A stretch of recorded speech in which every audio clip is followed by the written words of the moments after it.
Hola, ¿cómo están? Bueno, el pasado fin de semana el presidente Trump anunció en su habitual tono belicoso, prepotente, de sheriff, de aquí mando yo saco las pistolas y esta es mi cantina y todo el mundo cuerpo a tierra, ¿no? Ese es Trump. Anunció aranceles contra medio mundo, 25% contra Canadá, no sé qué nos ha hecho Canadá, 25% contra México, 10% contra China, pero contra los chinos ya había aranceles. ¿Por qué Trump razona de ese modo? ¿Por qué castiga de ese modo a los canadienses y a los mexicanos? Cuesta trabajo entenderlo, ¿eh? Ayer en el Wall Street Journal, que es un diario de derechas, un diario de negocios, un diario que cree en el capitalismo, el titular era "La guerra comercial más tonta de la historia". Y el periódico explicaba por qué esta guerra comercial era tonta, tontísima, redomadamente tonta. Porque es una guerra comercial que va a perjudicar a los tres países. Hoy Trump anuncia, cuesta trabajo entenderlo, se porta como un niño malcriado, que habló telefónicamente con la presidenta mexicana Sheinbaum, que es más inteligente que López Obrador, que es muy cabeza fría. Hablaron 40 minutos más o menos, sin traductores porque la señora habla inglés. Y entonces Sheinbaum, con astucia, buena negociadora, enfrió a Trump, domó a la bestia salvaje que es Trump, enjauló a Trump un ratito al menos. ¿Cómo logró esa proeza la señora? Bueno, le dijo a Trump, ¿qué tengo que hacer para suspender los aranceles de Estados Unidos contra México? ¿Qué debo hacer? ¿Qué me pide usted, señor emperador? Entonces Trump le pidió que la señora Sheinbaum cerrase la frontera entre México y Estados Unidos. Una cosa difícil de ejecutar, ¿no? Para de ese modo impedir el tráfico de fentanilo que se elabora, se fabrica en México y que tras penetrar en Estados Unidos se vende aquí. Y también le dijo que había que cerrar la frontera para detener el tráfico de los inmigrantes indocumentados. La señora se comprometió, yo en sus zapatos hubiera hecho lo mismo. Le dijo, voy a desplegar 10.000 agentes uniformados de la Guardia Nacional en la frontera. Eso no supone un costo importante para el gobierno mexicano, porque esos 10.000 agentes de la Guardia Nacional ya cobran un salario mensual y no creo que tengan nada demasiado importante que hacer, así que mandarlos a la frontera, vigilar la frontera, tiene sentido. Fue una concesión razonable por parte de la señora, ¿no? Y entonces Trump, que siempre tiene que sentirse el ganador de estos forcejeos, ¿no?, de estos pulsos, le dijo, bueno, muy bien, entonces si usted va a mandar 10.000 agentes a la frontera y me promete que va a detener el tráfico de fentanilo, que va a ser bien difícil detenerlo, y luego le dije por qué. Entonces voy a decretar una pausa, dijo Trump, a los aranceles contra México de un mes. En otras palabras, Trump le dice a Sheinbaum, voy a ver cómo te portas, ¿eh? Tienes un mes, estás en observación. Si te portas bien, si eres bien obediente, bien dócil, si haces lo que yo te exijo, no te castigo o no todavía. Entonces de aquí a un mes, si la señora se ha portado bien para los estándares de Trump, el sheriff le dirá, ok, todavía no te echo de la cantina, te puedes quedar un ratito más y entonces supongo que decretará una pausa de otro mes. Y así hará con Sheinbaum, ¿no? Y te portas bien, no te aplico todavía los aranceles. No entiendo por qué Trump opera de este modo. Quiero decir, ¿no hubiera sido mejor que invitar a la señora Sheinbaum a la Casa Blanca, sin amenaza de aranceles, y en un clima de cordialidad que Trump le pidiera, por favor, despliega agentes de la Guardia Nacional o del Ejército en la frontera y ayúdame a detener el tráfico de fentanilo. No, primero es la amenaza, el tono guerrero, la postura prepotente, y luego cede y le da 30 días. ¿Podrá la señora mexicana, presidenta mexicana Sheinbaum, detener por completo el tráfico de fentanilo desde su país a Estados Unidos? Yo creo que no. ¿Por qué soy pesimista? Bueno, porque cuando hay demanda, hay oferta. Creo en el mercado. Creo en la mano sabia e invisible del mercado.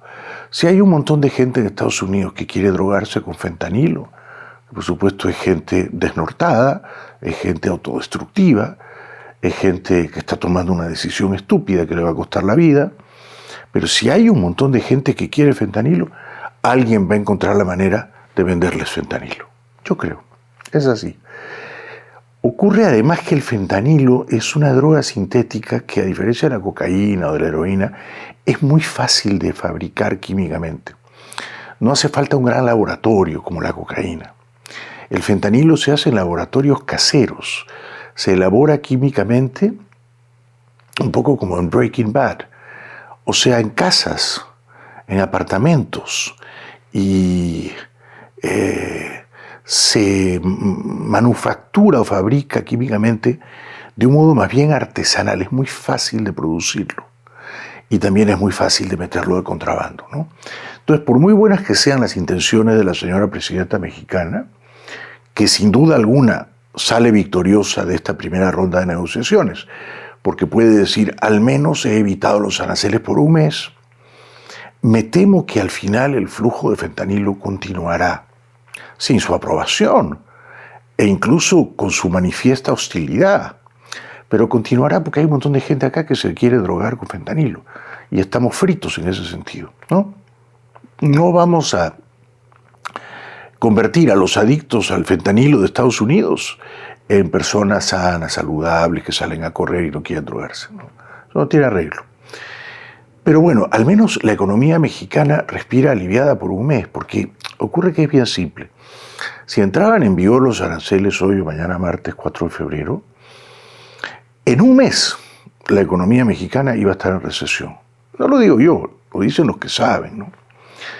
Porque el 80% de todo lo que México le vende al mundo se lo vende a Estados Unidos. México vende un montón de cosas a Estados Unidos, ¿no? Principalmente productos agrícolas, principalmente. O sea, vegetales y frutas, principalmente. Pero también muchísimos autopartes. Los coches, los autos que se fabrican en Estados Unidos se hacen con piezas, con autopartes que vienen de México y de Canadá.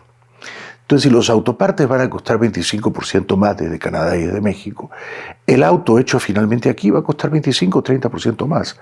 Es puro sentido común, ¿no? Si los aguacates, el 90% de los aguacates que consumimos en Estados Unidos vienen de México y no se pueden cultivar, cosechar aquí, por razones sobre todo de clima y de tierra. Entonces esos aguacates van a seguir entrando, pero si entran en vigor los aranceles de Trump de aquí a un mes, los primeros días de marzo, van a costar 25% más. Y lo mismo los tomates, y lo mismo los mangos, y etcétera, ¿no? Lo mismo ha ocurrido entre Trump y Justin Trudeau. Después de que Trump haya maltratado verbalmente al pobre primer ministro canadiense que está de salida, ¿qué no le ha dicho, no? Le ha dicho que tiene que disolver a la República de Canadá y convertirla en el estado número 51 de la Unión Americana. Lo trataba no de primer ministro, sino de gobernador del estado número 51. Cosas que a Trump me parecen muy chistosas, pero que a mí me parecen de mal gusto, prepotentes y abusivas, ¿no? A mí no me gusta la gente que denigra al otro para negociar. Por lo mismo, Trump habló por teléfono con Trudeau. Trudeau estuvo amable, flexible, se comprometió a enviar miles de efectivos uniformados a la frontera entre Canadá y Estados Unidos, se comprometió a nombrar a un SAR de la frontera, se comprometió a custodiar o vigilar la frontera con helicópteros permanentemente, se comprometió a tratar de conjurar o atajar el tráfico de fentanilo. esto último va a ser muy difícil, porque entonces si Trump, como hay un montón de adictos al fentanilo aquí en Estados Unidos, y si el fentanilo sigue llegando a Estados Unidos, o incluso si a falta de fabricarse en México y de producirse en Canadá, se manufactura químicamente en Estados Unidos, Trump va a seguir diciendo que los adictos al fentanilo de Estados Unidos, y es una barbaridad decir eso, ¿no?, lo consumen por culpa de México y de Canadá, y eso no es verdad. Esos adictos al fentanilo, si son ciudadanos, si son personas adultas, consumen el fentanilo independientemente de dónde se fabrique. Y lo consumen porque les da la gana consumirlo.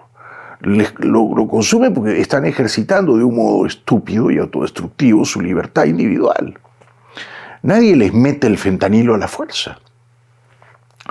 Y si Trump consigue que dejen de fabricarse el fentanilo en Canadá y en México, y yo creo que eso es imposible de conseguir, entonces surgirán otros lugares desde los cuales se va a producir de manera artesanal, en casitas y en apartamentos el fentanilo, porque es un gran negocio, y ahí donde hay un gran negocio hay una oferta para atender a la demanda, ¿no es cierto? Entonces, Trump ha hecho lo mismo con Trudeau. Hablamos por teléfono, entonces ya no le aplico los aranceles. Entonces, ¿para qué lo amenazas? ¿Por qué eres tan sádico? ¿Por qué lo torturas de esa manera? Los tienes a los dos, a los pobres Trudeau y Sheinbaum, desvelados, sin conciliar el sueño, viendo, pero ¿cómo hacemos para domar a esta bestia salvaje? Y al final, 2 llamadas telefónicas y dice, mejor ya no aranceles. Lo que yo no entiendo de Trump es esto. Si él está convencido de que los aranceles le van a hacer bien a la economía de Estados Unidos, entonces ¿por qué los suspende? No entiendo. ¿Por qué los pospone? Si de verdad son buenos para la economía de Estados Unidos, no debería aplazar el vigor de los aranceles.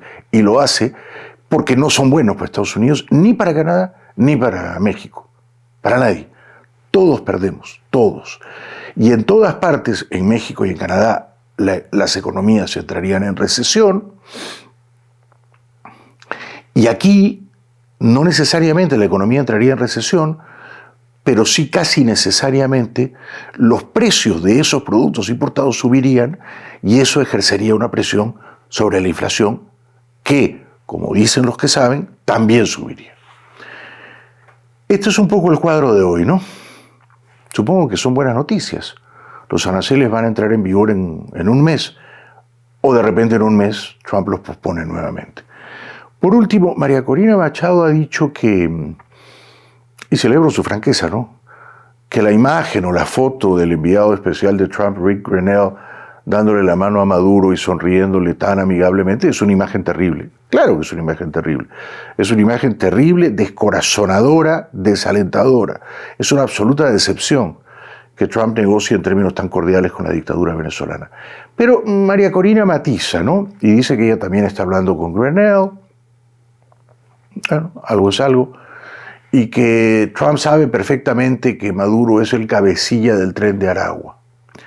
Yo no sé si Trump lo sabe perfectamente, pero aun si lo sabe, aun si María Corina tiene razón, es obvio que a Trump no le importa que Maduro y Cabello tengan vínculos con el Tren de Aragua, a condición que Maduro y Cabello reciban a los deportados criminales del Tren de Aragua, a condición de que Maduro y Cabello reciban a todos los deportados venezolanos, la inmensa mayoría de los cuales, les aseguro, no van a ser criminales del Tren de Aragua.